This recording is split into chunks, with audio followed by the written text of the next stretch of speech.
Break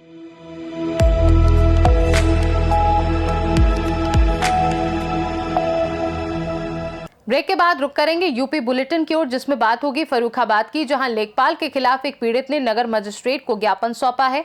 साथ ही बात होगी प्रतापगढ़ की, जहां अतुल पटेल ने रेलवे जेईई में प्रथम स्थान लाकर अपने क्षेत्र का मान बढ़ाया है। ऐसी तमाम खबरों पर विस्तार से करेंगे चर्चा।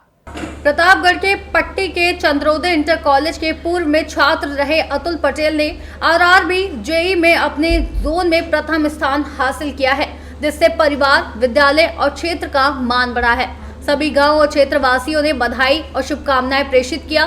विद्यालय के प्रबंधक रमेश कुमार सिंह ने बधाई देते हुए बताया कि अतुल शुरू से ही हर कक्षा में उत्तम स्थान प्राप्त करता रहा है। अतुल ने कॉलेज से निकलने के बाद Motilal Nehru institute of technology से बीटेक किया। इसके बाद कैंपस सिलेक्शन लेकर लॉसन एंड टर्बो कंपनी में काम किया। अंत में 2 साल का गैप लेकर उसने रेलवे जेईई की तैयारी की और प्रथम स्थान हासिल किया। इस उपलब्धि के लिए क्षेत्र में और परिवार में खुशी की लहर दौड़ उठी है। प्रतापगढ़ से सी न्यूज संवाददाता रोहित जायसवाल की रिपोर्ट।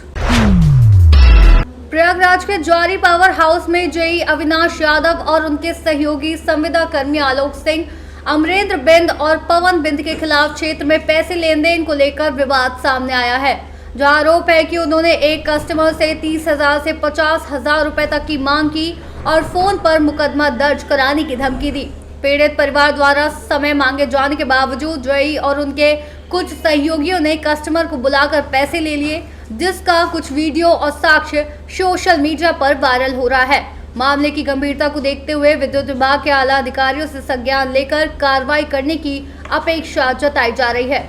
बात कर मालिक कुछ कम ज्यादा कई आवाज देता 50 रटे रहे 50 रटिंग रहन जी कहाँ 50,000 दिवाई जा काम हो जाए। कहाँ यार मालिक कुछ कम ज्यादा करा। फिर बाद में सतेंद्र बोले कि चला होगी जाएगा 45 कह समझे।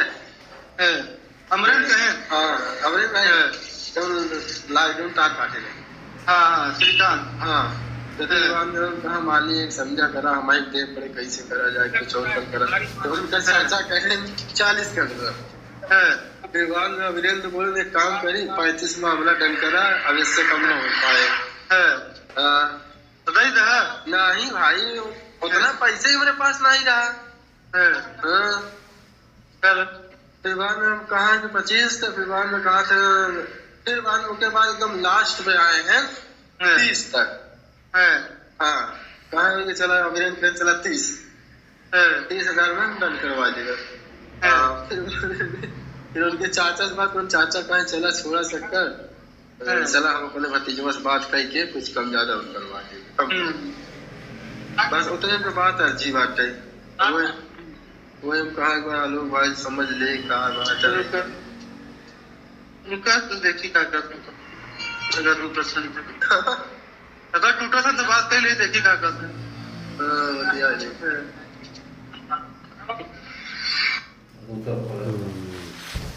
प्रयागराज से सी न्यूज संवाददाता जावेद की रिपोर्ट।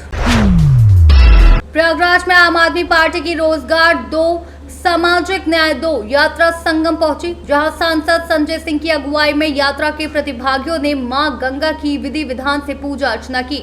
12 नवंबर को अयोध्या से शुरू हुई ये यात्रा आज पत्थर गिरजाघर पर जनसभा के साथ समाप्त होगी। देखिए 2 बड़े उद्देश्य को लेके ये यात्रा थी। एक बेरोजगारी के खिलाफ, आज नौजवान पेपर लीक से परेशान है, किसान बेरोजगारी से परेशान है, महिलाओं के पास कोई रोजगार नहीं है, बुनकरों का रोजगार बर्बाद हो रहा है, रेहड़ी पटरी वालों के दुकान पे बुलडोजर चलाया जा रहा है, तो सबका रोजगार देने के बजाय छीना जा रहा है। आउटसोर्सिंग करके बड़े पैमाने पे सरकारी नौकरियों को खत्म किया जा रहा है और इसके अलावा सामाजिक भेदभाव फैलाकर असली मुद्दों को दबाने की जो कोशिश की जा रही है उसके खिलाफ ये यात्रा थी। सरयू तट से हमने ये यात्रा शुरू की थी और बहुत सफल यात्रा रही। जगह जगह इसको बहुत बड़ा जन समर्थन मिला। कहीं किसान आगे आए, कहीं आशा बहुएं आई, कहीं आपने देखा होगा कल प्रयागराज में छात्र बड़ी संख्या में इस यात्रा को समर्थन देने के लिए आए। मनरेगा के मजदूर आए, वित्त विहीन शिक्षक आए, शिक्षक वर्ग के लोग आए, शिक्षा मित्र आए, तमाम लोग आए इस यात्रा को समर्थन देने के लिए। तो हमारा ऐसा मानना है कि संविधान से ऊपर कोई नहीं है और आज संविधान को जिस तरह से उत्तर प्रदेश में खत्म किया जा रहा है, आज जिस तरह से दलितों के खिलाफ, पिछड़ों के खिलाफ अत्याचार फैलाया जा रहा है, मुसलमानों के खिलाफ अत्याचार किया जा रहा है, ये ठीक बात नहीं है। बुलडोजर से किसी भी राज्य और देश का भला नहीं होता है। नफरत से एक परिवार भी आगे नहीं बढ़ सकता। गांव, शहर, राज्य और देश तो बहुत बड़ी बात है। तो इसलिए मुझे लगता है कि हम अपने उद्देश्य में काफ़ी हद तक सफल रहे हैं और आज अभी जनसभा भी है गिरजाघर, पत्थर गिरजाघर सिविल लाइंस में। ये एक दिन का मामला नहीं है, ये 8 चरणों में यात्रा चलेगी। ये 13 दिन का पहला चरण की यात्रा थी, इसके बाद 8 अलग अलग चरणों में ये यात्रा चलेगी। पूरे उत्तर प्रदेश को हम जोड़ने का काम करेंगे इस मुद्दे के साथ। अयोध्या में एक ध्वजारोहण का प्रोग्राम है, 6,000 से ज्यादा लोग शामिल होंगे, उनमें 3 खटिक की शामिल होने की सामने बात आ रही है। 6,000 में सिर्फ 3 खटिक? आप खुद अंदाजा लगा लीजिए कि कितना भेदभाव और किस प्रकार की इनकी सोच है। जब मंदिर का शिलान्यास रखा गया उस समय देश के राष्ट्रपति थे रामनाथ कोविंद जी, वो दलित समाज से थे, उनको नहीं बुलाया गया। मंदिर का उद्घाटन हुआ उस समय देश की राष्ट्रपति थी द्रौपदी मुर्मू जी, वो आदिवासी समाज से हैं, उनको नहीं बुलाया गया। तो ये भेदभाव की जो आरएसएस है, वहां तो 100 साल में एक भी दलित, पिछड़ा और आदिवासी आज तक आरएसएस का प्रमुख नहीं हुआ। तो इसलिए मैं कह रहा हूं ना कि इनकी कथनी और करनी में बहुत भेद है। बात तो राम राज्य की करते हैं, प्रभु श्री राम की करते हैं। प्रभु श्री राम ने तो शबरी के जूठे बेर खाए, भालू बानरों की सेना बना के उन्होंने रावण का नाश किया।